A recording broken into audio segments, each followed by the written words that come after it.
नमस्कार, आप देख रहे हैं 4 टीवी और आपके साथ मैं हूं प्रिया खरे। मध्य प्रदेश और छत्तीसगढ़ की बुलेटिन में आप सभी दर्शकों का स्वागत है।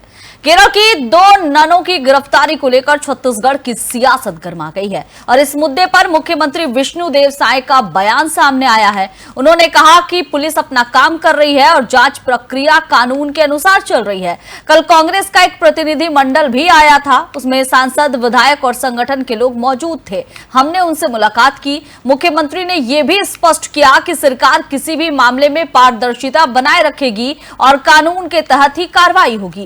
कांग्रेस पार्टी ने इस पूरे घटनाक्रम को लेकर सवाल खड़े किए हैं और जल्दबाजी में की गई इसे गिरफ्तारी बताया है। फिलहाल इस मामले पर राजनीति तेज होती जा रही है। देखना होगा कि जांच में क्या तथ्य सामने आते हैं।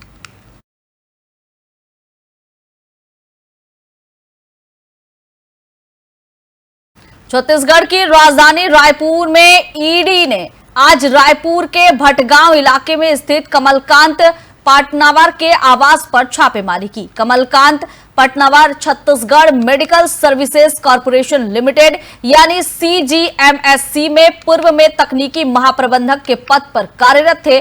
बताया जा रहा है कि यह कार्रवाई सीजीएमएससी घोटाले से जुड़ी जांच के तहत की गई है। सूत्रों के मुताबिक ईडी को पाटनवार के खिलाफ वित्तीय अनियमितताओं और फंड के दुरुपयोग से जुड़े अहम सबूत मिले हैं। अधिकारी उनके निवास और अन्य ठिकानों पर भी दस्तावेजों को खंगाल रही है। घोटाले से जुड़ी यह कार्रवाई छत्तीसगढ़ में मेडिकल सप्लाई में हुई कथित गड़बड़ियों को लेकर की जा रही है, जहां दवाइयों की खरीद में बड़े पैमाने पर घोटाले के आरोप लगे हैं। फिलहाल ईडी की टीम मौके पर मौजूद है और कार्रवाई जारी है।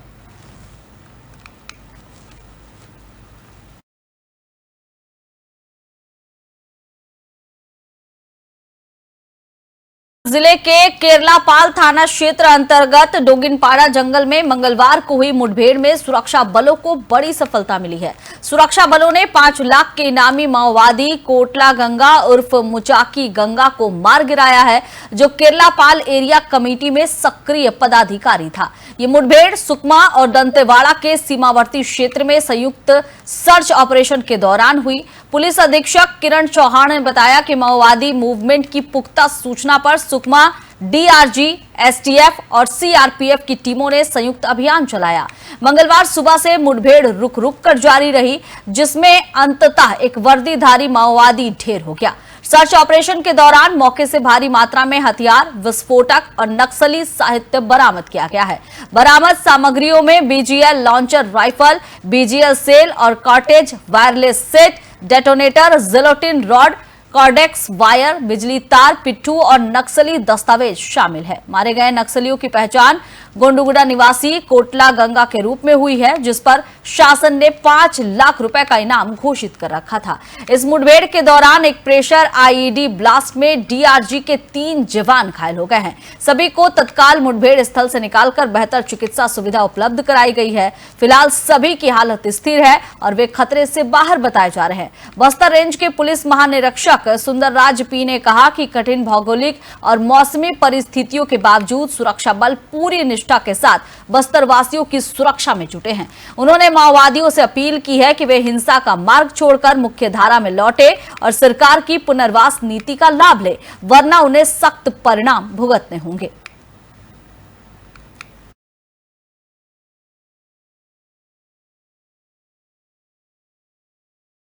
छत्तीसगढ़ के पत्रकार मुकेश चंद्राकर की हत्या का आरोप लगने के बाद सड़क पर ठेकेदार और उसके गुर्गों पर यह आरोप लगा था। हत्याकांड की जांच कर रही टीम ने बुधवार को बड़ी कार्रवाई करते हुए पीडब्ल्यूडी के 5 अधिकारियों को गिरफ्तार कर लिया है। जिन लोगों पर कार्रवाई हुई है उनमें लोक निर्माण विभाग के 2 पूर्व ईई भी शामिल हैं और इसके अलावा एक ईई, एक एसडीओ और एक सब इंजीनियर पर कार्रवाई की गई है। पकड़े गए 5 लोगों को पुलिस ने गिरफ्तार कर 2 दिन की न्यायिक रिमांड पर ले लिया है। पुलिस की टीम न्यायिक रिमांड पर सभी से पूछताछ कर रही है। बीजापुर एएसपी चंद्रकांत गोवन्ना ने पत्रकार मुकेश चंद्राकर हत्याकांड में पीडब्ल्यूडी के 5 लोगों को गिरफ्तार किए जाने की पुष्टि की है। एसपी ने बताया कि पकड़े गए लोगों में 2 रिटायर्ड पीडब्ल्यूडी के ईई भी शामिल हैं।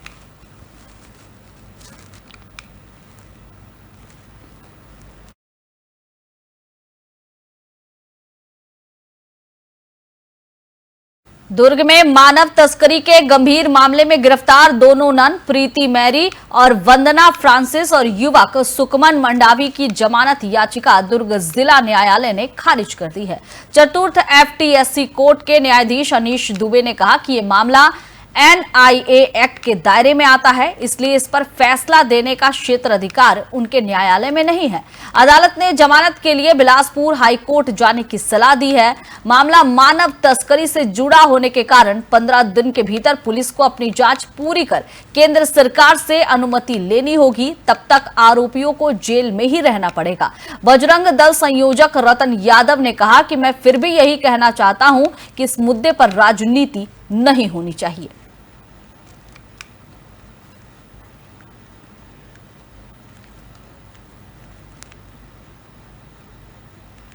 सूरजपुर जिले के भायाथन स्थित पंडित रविशंकर त्रिपाठी शासकीय महाविद्यालय में बुधवार को छात्रों ने कॉलेज के मुख्य गेट पर धरना प्रदर्शन किया। छात्र छात्राएं हाथों में तख्तियां लेकर और नारे लगाते हुए प्रबंधन के फैसले का विरोध कर रहे थे।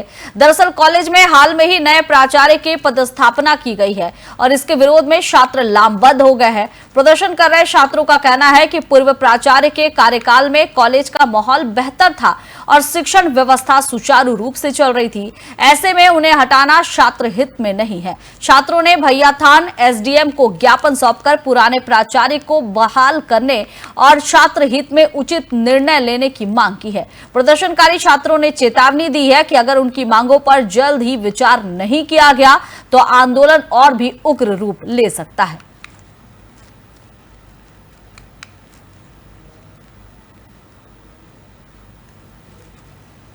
और भोपाल से बड़ी खबर सामने आ रही है, जहां जिला प्रशासन ने ड्रग्स तस्करी में लिप्त कुख्यात तस्कर यासीन अहमद उर्फ मछली और उसके साथी शाहवर अहमद उर्फ मछली के खिलाफ बड़ी कार्रवाई की है। प्रशासन की ओर से बुधवार सुबह शहर के विभिन्न इलाकों में स्थित दोनों आरोपियों के अवैध निर्माणों पर ध्वस्तीकरण अभियान चलाया गया।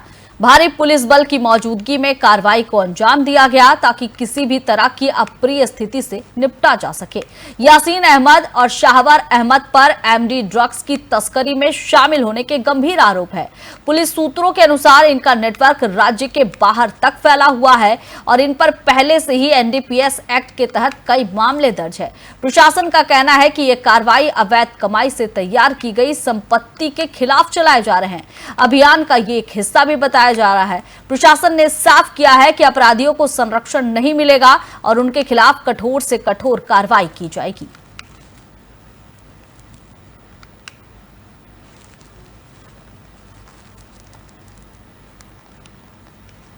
बलरामपुर जिले में एक दिल दहला देने वाली वारदात सामने आई है, जहां एक युवक की बेरहमी से हत्या कर दी गई। युवक के दोनों हाथ पैर बांधकर उसे करंट दिया गया, जिससे उसकी मौके पर ही मौत हो गई। इस जघन्य वारदात ने पूरे इलाके में सनसनी फैला दी है।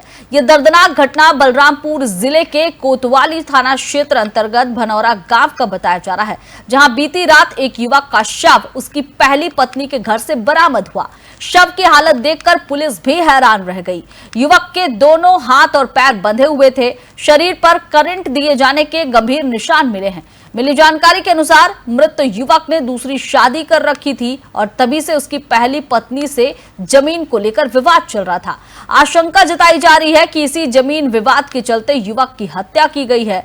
घटना की जानकारी मिलते ही जिला पंचायत उपाध्यक्ष धीरज सिंह देव भी मौके पर पहुंचे और कोतवाली पुलिस के साथ स्थिति का जायजा लिया।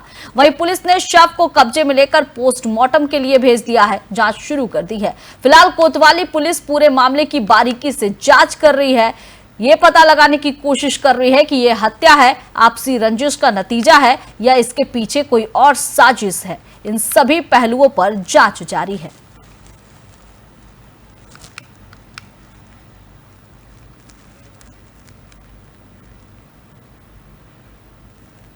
और रामानुजगंज वाड्रफ नगर मुख्य मार्ग पर मेघुली जंगल के आसपास तेज रफ्तार ट्रक ने पति पत्नी को बाइक से टक्कर मार दी। हादसे में महिला सड़क किनारे जा गिरी, जबकि मोटरसाइकिल चालक ट्रक में फंसकर करीबन 1 किलोमीटर तक घसीटता चला गया। गंभीर रूप से घायल महिला की अस्पताल ले जाते समय रास्ते में ही मौत हो गई। पति पत्नी है वो चाकी के रहने वाले बताए जा रहे हैं। हैरानी की बात यह रही कि ट्रक चालक विजयनगर चौकी तक पहुंचकर ट्रक खड़ा कर दिया और खुद ही पुलिस के सामने जाकर सरेंडर कर दिया। तेज रफ्तार ट्रक ने पति पत्नी की जान ले ली, वहीं चालक ने सरेंडर कर दिया है।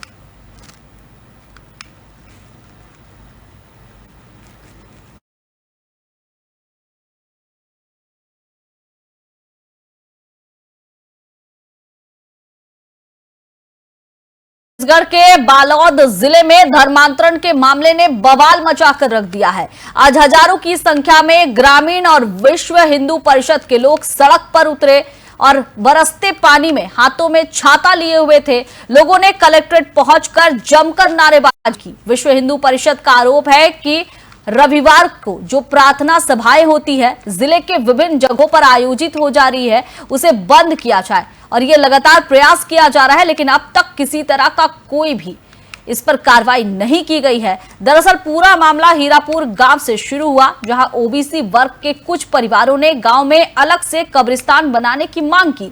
इसके बाद गांव में विवाद उपजा और अब पूरे जिले भर के लोगों ने इसका विरोध जताया है। आज मार्च निकाला गया और ज्ञापन सौंपा गया।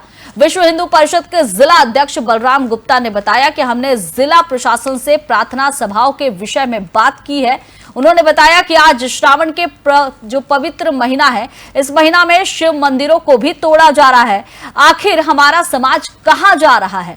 बारिश में लोग अपने हिंदू धर्म को बचाने के लिए सड़क पर उतरे नजर आए। उन्होंने सरकार पर आरोप लगाया कि विधर्मियों की ताकत इस सरकार में बढ़ रही है, लेकिन हम हिंदू समाज अब इकट्ठे हो रहे हैं। गांव-गांव से आवाज उठ रही है। जिला पंचायत के पूर्व सदस्य कृतिका साहू ने बताया कि गांव में कुछ साहू और निषाद परिवार के लोग क्रिश्चियन विचारधारा की बात कहकर अलग कब्रिस्तान बनाने की मांग कर रहे हैं।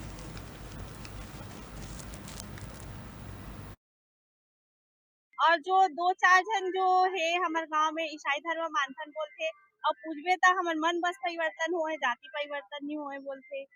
तो ये कहाँ के मतलब ये तो अन्याय है। जाति अगर वो मन धर्म परिवर्तन हो तो पर जाति नाम सब परिवर्तन होना चाहिए। आज के प्रदर्शन एक स्थिति करेगे है कि जो हमारे गांव में कम से कम संख्या है जेमन 5 और 6 घर के ते मन अपन मांग रखे है कि हमन कब्रिस्तान के स्थान दिया जाए।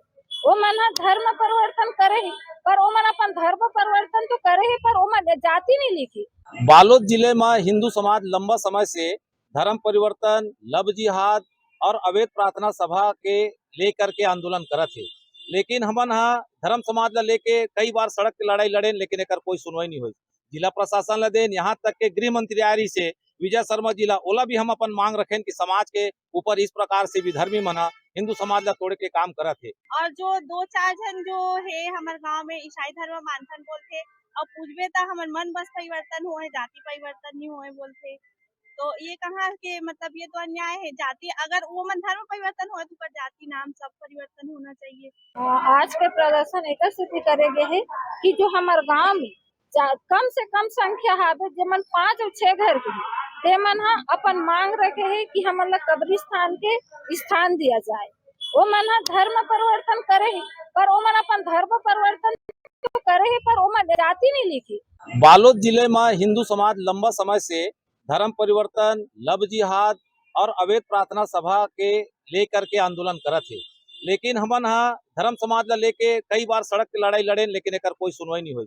जिला प्रशासन ला देन, यहाँ तक के गृह मंत्री आरी से विजय शर्मा जिला ओला भी हम अपन मांग रखें कि समाज के ऊपर इस प्रकार से विधर्मी मना हिंदू समाज ला तोड़े के काम करत है। और जो 2-4 जन जो है हमारे गांव में ईसाई धर्म मानथन बोलते। छत्तीसगढ़ के सूरजपुर में एक ऐसा शिक्षा का मंदिर है जहां डर के साए में बच्चों का भविष्य गढ़ा जाता है। हम जिस स्कूल की बात कर रहे हैं वो दवना में स्थित हाई स्कूल है, जहां लगभग 200 बच्चे पढ़ते हैं। जब मीडिया की टीम ग्राउंड जीरो पहुंची तो वहां जो नजारा नजर आया वो छात्रों की सुरक्षा को लेकर कई सवाल खड़े करता है। यहां की स्थिति देखकर अंदाजा लगाया जा सकता है कि स्कूली बच्चों के साथ शिक्षक भी रोज किस कदर अपनी जान जोखिम में डालकर यहां के बच्चों को पढ़ाते हैं, और इसके बाद भी आज तक विद्यालय के भवन का जीर्णोद्धार नहीं हो सका है। स्थिति यह है कि भवन की छत जगह जगह से टूटकर कर फर्श पर बिखर रही है। बारिश के समय यहां पढ़ने वाले बच्चों को अपने कॉपी पुस्तकों को भीगने से बचाने के लिए छाता का सहारा लेना पड़ता है। स्कूल भवन की जर्जर हालत को देखकर परिजन भी बच्चों को स्कूल भेजने से कतराते हैं, लेकिन बच्चों की पढ़ाई का नुकसान ना हो इस डर से रोजाना इसी जर्जर भवन में जान हथेली में लेकर बच्चों को पढ़ने के लिए अभिभावक भी भेज देते हैं। ये तो हमारे स्कूल में पानी बहुत ज्यादा गिरने लगता है और छत भी कहीं कहीं गिर रहे हैं। लगभग सभी क्लास में भी गिर रहे हैं। हमारे स्कूल के खिड़की लगभग पूरे जंग लग चुके हैं, जिस कारण वो गिरने की भी संभावना है। हमें पढ़ने में भी दिक्कत होता है जब पानी आता है। तो हमारे स्कूल के प्रोजेक्टर में भी पानी चू रहा है, जिस कारण प्रोजेक्टर भी काम नहीं कर रहा है। घर वाले तो नहीं भेजते हैं, मना करते हैं क्योंकि छत गिरने वाला कभी भी गिर सकता है, जिस कारण डर बना रहता है कि वो कब गिर जाए। सर, हमारे स्कूल में मतलब बहुत ज्यादा पानी आता है, जिसकी वजह से हमें छाता लेके बैठना पड़ता है, जिससे कि हमारा या क्वेश्चन या बैग ना भीग जाए, इसलिए हमें बैठना पड़ता है। और ऊपर से बहुत टूट भी है जो कभी भी गिर सकता है, हमें कुछ भी हो सकता है। इसलिए सर, आप लोग से रिक्वेस्ट है कि आप लोग ये बिल्डिंग बनवाएं अच्छे से, जिससे हमारी पढ़ाई जारी हो सके। बहुत ज्यादा पानी छू रहा है, जब भी अगर तेजी से पानी आता है ना तो नीचे पानी गिरता है। 2 दिन पहले इसकी सूचना मिली कि दोना स्कूल में बच्चे छाता लेके बैठे हुए हैं। वीडियो भी वायरल हुआ था। उसके लिए तुरंत कलेक्टर साहब के संज्ञान में जैसी ही बात आई, उन्होंने तुरंत उसका पता किया कि दोना स्कूल में मरम्मत वगैरह में की क्या स्थिति है या पैसा वगैरह किस चीज में सैंक्शन हुआ है, कौन निर्माण एजेंसी था। तो ये जानकारी मिली और जानकारी लिया गया और उनको भी बताया गया कि मरम्मत के नाम से सैंक्शन हुआ था, लेकिन चूंकि चुनाव की अधिसूचना जारी हो गई थी, इसलिए वहां से राज्य से ही उसको ब्लॉक कर दिया गया। तो वो काम वहां पर नहीं हुआ है। स्थिति खराब है वहां की। ये तो हमारे स्कूल में मध्य प्रदेश की सियासत में एक बार फिर गर्माहट आ गई है। कांग्रेस के विरोध प्रदर्शन पर भाजपा विधायक रामेश्वर शर्मा ने तीखी प्रतिक्रिया दी है। उन्होंने कांग्रेस के आंदोलन को ड्रामा और तमाशा करार दिया है। भाजपा विधायक रामेश्वर शर्मा ने कहा कि कांग्रेस का विरोध प्रदर्शन एक तमाशा और ड्रामा के अलावा कुछ भी नहीं है। भाजपा सरकार और प्रधानमंत्री नरेंद्र मोदी ने अनुसूचित जनजातियों के लिए जो किया है वो आज तक किसी सरकार ने नहीं किया। कांग्रेस को पहले अपने दौर में हुए अन्यायों पर माफी मांगनी चाहिए। रामेश्वर शर्मा ने यह भी कहा कि कांग्रेस केवल दिखावे की राजनीति कर रही है और लोगों को गुमराह कर रही है। वहीं कांग्रेस का कहना है कि भाजपा सरकार केवल दावे कर रही है, लेकिन जमीनी हकीकत तो कुछ और ही है।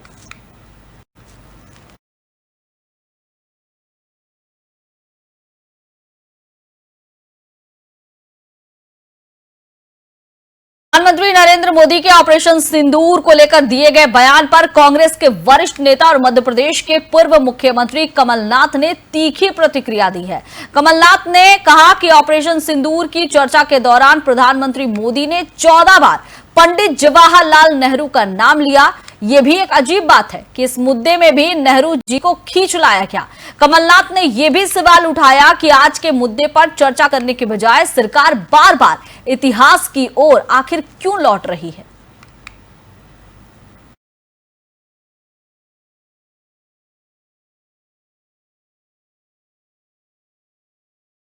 मध्य प्रदेश के मुख्यमंत्री डॉक्टर मोहन यादव ने राजधानी भोपाल में बाढ़ की संभावित स्थिति को देखते हुए आला अधिकारियों के साथ समीक्षा बैठक की।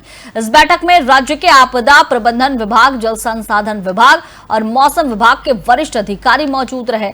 मुख्यमंत्री ने निर्देश दिए कि राज्य के सभी संवेदनशील जिलों में अलर्ट जारी किया जाए।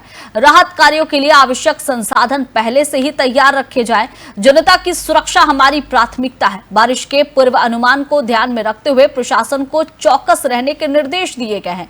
सीएम ने यह भी कहा कि किसी भी आपात स्थिति से निपटने के लिए कंट्रोल रूम को 24/7 सक्रिय रखा जाए। साथ ही नदी नालों के किनारे बसे इलाकों में विशेष निगरानी बरती जाए। बैठक में यह तय हुआ कि जिलों के कलेक्टरों को हालात की समीक्षा कर रोजाना रिपोर्ट भेजने के निर्देश दिए गए।